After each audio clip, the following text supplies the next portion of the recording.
What is the difference between infant, animal, bird and the enlightened?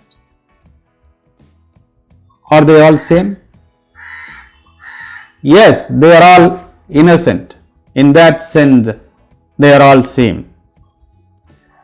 But an infant is ignorant. Innocent but ignorant. An animal and a bird, they do whatever they are destined to do. Live and procreate. That's what they do. But the enlightened is something more. He is not ignorant.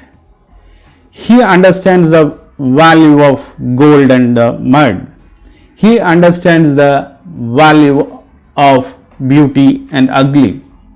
He understands the difference, but still he understands that these are the values given by the human beings. That is not the end of the things. What appears to be gold has no more value than the soil. That is what he really understands. So he is vastly different. He understands the differences and he has gone beyond it. That is what is enlightened. Thank you.